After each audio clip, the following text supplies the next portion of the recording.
আগামীর বাংলাদেশ চলবে কোন মানুষের আইন দিয়ে নয়, আগামীর বাংলাদেশের পার্লামেন্ট চলবে আল্লাহর কোরআনের সংবিধান দিয়ে। জয়পুরহাটের ভাইরা,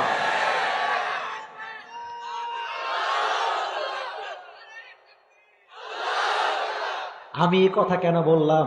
আমাদের নেতা সাহেব বাম দিক থেকে বলতেছেন, হুজুর রাজনৈতিক ওয়াজ এই মাহফিলে করা যাবে না। আমার মাথার রক চটে গেছে, তার ছিঁড়েই গেছে বলতে গেলে। আমি বললাম, I mean, doesn't make any sense. What's the hell you are talking about, man? কি বলো তুমি এইটা? আল্লাহর কোরআন দিয়ে দেশ চলবে, এটা কোনো রাজনৈতিক বক্তব্য নয়, এটা বাংলাদেশের 18 কোটি মানুষের মনের কথা। আগামীর পার্লামেন্ট চলবে আল্লাহর কোরআন দিয়ে, ঠিক কিনা বলে? তখন সামনে যে যুবকগুলো ছিল সব ধরছে তারে। আপনার জানলে অবাক হয়ে যাবেন, ওই নেতা শেষ পর্যন্ত ক্ষমা চাইতে বাধ্য হয়েছে, ক্ষমা চাইছে, সবার সামনে ক্ষমা চাইছে। আপনাদেরকে একটা কথা বলে যাব, আমি শেষের দিকে আছি, কোরআনের হক কথা বলতে বুকের পাটা লাগবে, কলজা লাগবে। আরে বাতিলরা আপনাকে থামায় দেওয়ার ট্রাই করবে, আপনি বলবেন একটা কথা, আমার দেহে যতক্ষণ পর্যন্ত এক ফোঁটা রক্ত প্রবাহিত হবে আমি বলে যাব আগামীতে ইসলামের পতাকা বাংলাদেশের পার্লামেন্টে শুধু নয়, আগামীতে ইসলামের পতাকা আমেরিকার হোয়াইট হাউসে পথ করে উঠবে, ঠিক কিনা বলে? কোন একদিন এদেশের আকাশে কালেমার পতাকা দুলবে, সেদিন সবাই খোদাই বিধান পে দুঃখ বেদনা ভুলবে, ঠিক কিনা বলে? সেদিন আর হবে না হাহাকার, অন্যায় জুলুম অবিচার, থাকবে না অনাচার দুর্নীতি কদাচার, থাকবে না অনাচার দুর্নীতি কদাচার, সকলেই শান্তিতে থাকবে, সেদিন সবাই খোদাই বিধান পে দুঃখ বেদনা ভুলবে, ঠিক কিনা বলেন সবাই আপনারা? একটা কলি সবাই মিলে গান, কোন একদিন এদেশের আকাশে কালেমার পতাকা দুলবে, সেদিন সবাই খোদাই বিধান পে দুঃখ বেদনা ভুলবে, ঠিক কিনা বলে? সবাই মিলে দুইটা হাত তোলেন, সবাই মিলে, কেউ যেন বাদ না যায়, কেউ যেন বাদ না যায়। যুবকদের কয়েকটা প্রশ্ন আসছে, আপনারা পারমিশন দিলে ওইটাও পড়বো, আগে আমাদের আসল কাজ শেষ করে নেই। সবাই হাতটা একটু উঁচু করে ধরলে আমি অধম মেহমান হিসেবে খুশি হতাম বড্ড বেশি। মাশাআল্লাহ, হাত উঁচু আছে। এবার সবাই মিলে একটা কাশি দেন।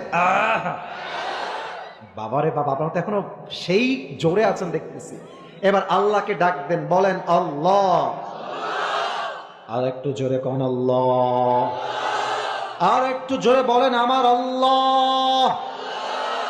তোমার জোরে, তোমার শাহী দরবারে দিল থেকে তওবা করছি, ও আল্লাহ তুমি আমার জীবনের সব গুনাহ মাফ করে দাও। একটু জবান খুলে বলবেন না সবাই মিলে আমিন। 2 নাম্বার ওয়াদা বলেন সবাই আল্লাহ।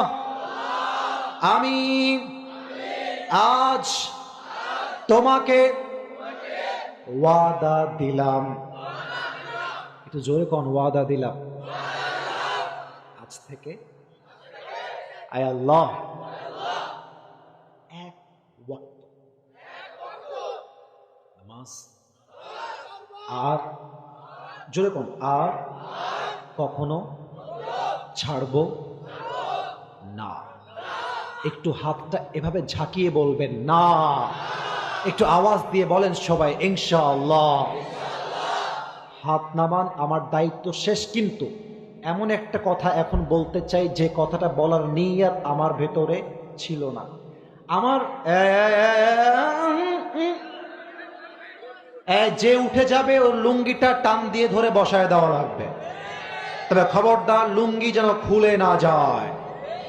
আমি আমার আব্বা জানদেরকে বলবো একটা কথা, যুবকদেরকে বলবো একটা কথা, মা বোনদেরকে বলবো একটা কথা।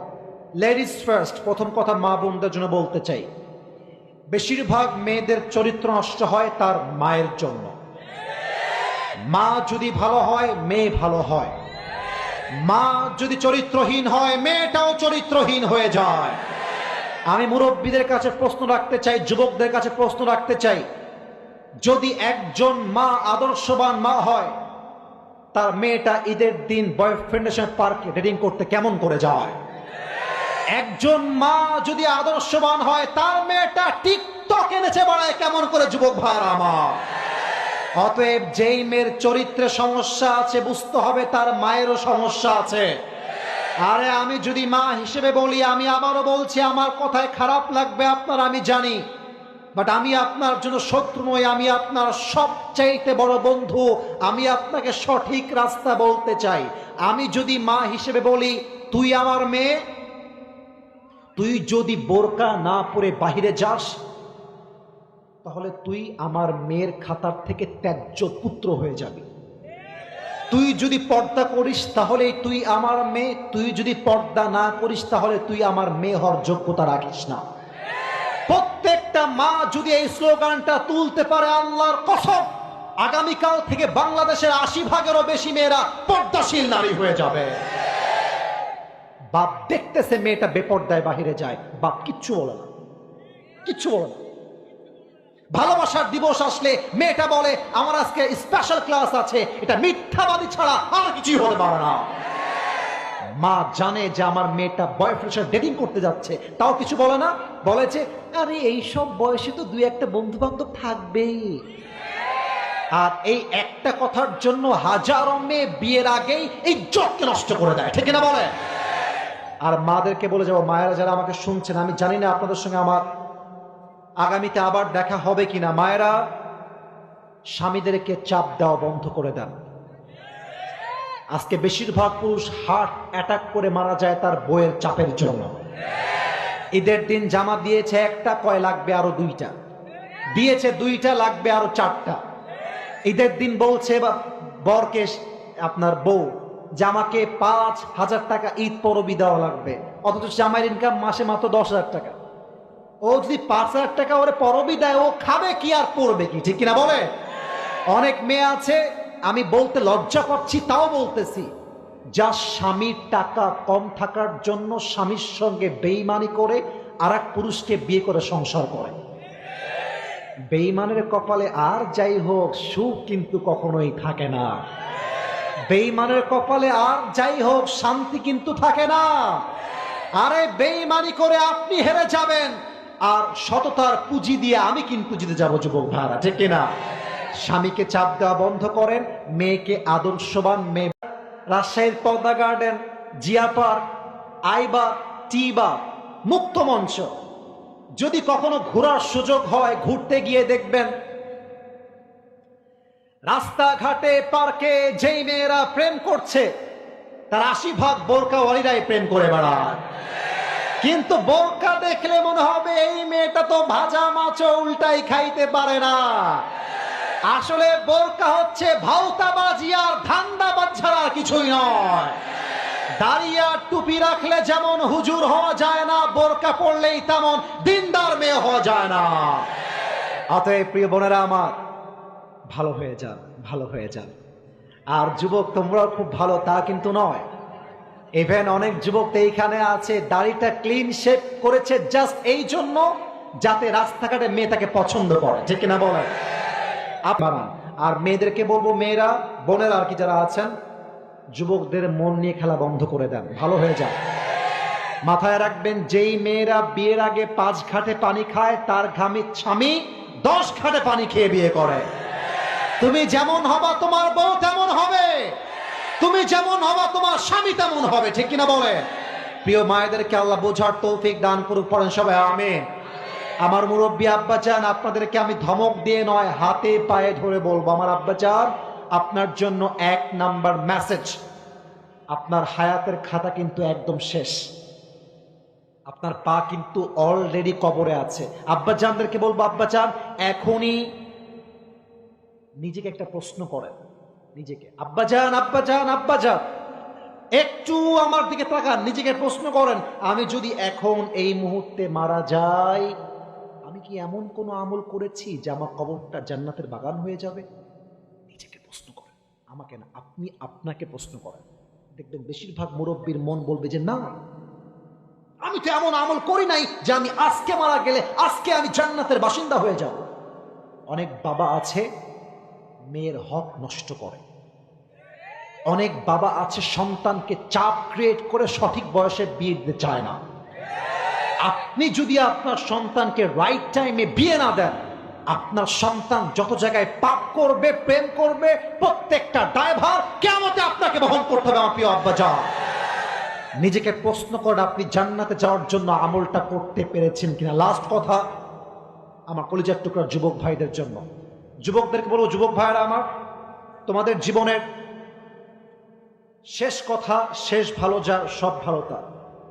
তোমাদের জীবনের সবচেয়ে বড় শত্রু হচ্ছে এই স্মার্টফোন, সবচেয়ে বড় শত্রু। তোমাদের ইমানটাও শেষ করে দিয়েছে, চরিত্রও শেষ করে দিয়েছে। এখানে এমনও যুবক বসে আছে, এখানে যদি মোবাইল ফোনটা চেক করি, ওর ফোনে হাজারো মেয়ের উলঙ্গ ভিডিও ছবি খুঁজে পাওয়া যাবে। ওর ফোনটা চেক করলে হোয়াটসঅ্যাপে প্রথমেই তার গার্লফ্রেন্ডের নাম্বার চ্যাটিং খুঁজে পাওয়া যাবে। যুবক ভাইরা, মোবাইল ফোন থেকে বাঁচো। এটা যদিও বা দুনিয়াতে হালকা তার বোঝা, বাট কিয়ামতের বোঝা কিন্তু বড্ড ভারী হবে, বড্ড ভারী হবে। এজন্য আমার কথা একটা, মোবাইল দিয়ে আমার জীবন নষ্ট নয়, বরং আমি আমার জীবনে এমন সফল হতে চাই, যারা আজকে আমাকে ছেড়ে চলে গিয়েছে, আগামীতে আমাকে দেখার জন্য তারাই পাগল হয়ে যাবে, ঠিক কিনা বলে? এবং আমি আমার কথা একটা বলে শেষ করব, আমি কিন্তু একজন মাদ্রাসার ছাত্র। যুবকরা যারা এসেছো একটু শুনে যাও, আবার কবে দেখা হবে আল্লাহই জানে ভালো। আমি একজন হাফেজ, আমি জেনারেল লাইনে পড়াশোনা করেছি, মাদ্রাসায় পড়াশোনা করেছি। আমি কিন্তু আমার জীবনে 1 নাম্বার ছাত্র ছিলাম। আগে বুঝবেন, আমি কিন্তু অহংকারের জন্য বলছি না। ক্লাসে 1 নাম্বার ছিলাম, মাদ্রাসাতেও 1 নাম্বার, সব জায়গায় আমি মোটামুটি 1 নাম্বার ছিলাম, first student in my class. কিন্তু পরে গিয়ে বুঝতে পারলাম যে জীবনে 1 নাম্বার হওয়াটাই কিন্তু আসল কিছু নয়। জীবনে 1 নাম্বার হলেই বড় সফল হয়ে গেছো তা নয়। মাঝে মাঝে দেখবা যে ক্লাসের ব্যাগ আপনার পেছনে বসে, তার আন্ডারে সে জব করে যে ফার্স্ট বেঞ্চে বসতো, ঠিক কিনা বলে? যুবকদেরকে বলবো, এই তথাকথিত শিক্ষার পেছনে পাগল হয়ে যেও না। জীবনে উদ্যোক্তা হও, ব্যবসা করো। ব্যবসা যদি এস্টাবলিশ করতে পারো, প্রতিষ্ঠিত হতে পারো, ভালো ব্যবসায়ী হতে পারো, তুমি তোমার ভাগ্য পরিবর্তন করবা তা নয়, বরং তোমার দ্বারা জয়পুরহাটের হাজারো যুবকের ভাগ্য পরিবর্তন হয়ে যাবে, ঠিক কিনা বলে? আল্লাহ তুমি যুবকদেরকে ঈমানী যুবক হিসেবে কবুল করো, পড়েন সবাই আমিন। আল্লাহ তুমি যুবকদেরকে ওমর ফারুক রাদিয়াল্লাহু তাআলা আনহুর মতো ইসলামের সৈনিক হিসেবে কবুল করো, না পড়েন আমিন। আপনারা যারা নির্বাচন হয়েছে, পার্লামেন্টের কাজ শুরু হয়ে গেছে। রাজনৈতিক বক্তব্য দেওয়ার জন্য আমি আসি নাই, তবে জাস্ট একটা দাবি রেখে যাব, ওসমান হাদির খুনের বিচারটা আমরা বাংলার মাটিতে দেখতে চাই।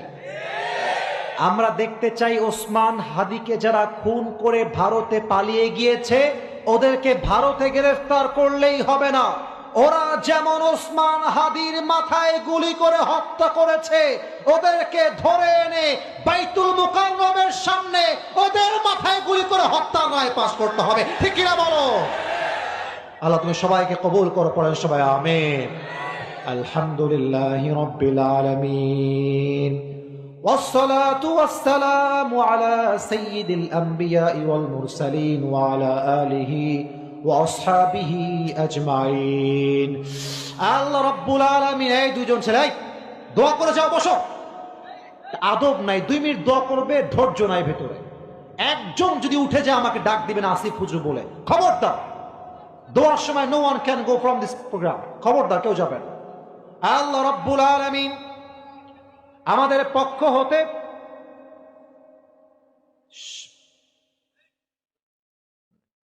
আস্তাগফিরুল্লাহ, মানে দোয়ার কোনো আদব নেই। এই বাবারা, এই ছেলেরা, মুরব্বীরা কি বলবো তোমাদেরকে? আস্তাগফিরুল্লাহ, আস্তাগফিরুল্লাহ। আল্লাহ রাব্বুল আলামিন আমাদের পক্ষ হতে যাদের জনম দুঃখিনী আম্মা জান, জনম দুঃখী আব্বা জান বিদায় নিয়ে অন্ধকার কবরে চলে গিয়েছে, আল্লাহ রাব্বুল আলামিন সকলের কবরটাকে তুমি জান্নাতের বাগান হিসেবে কবুল করে নাও আল্লাহ।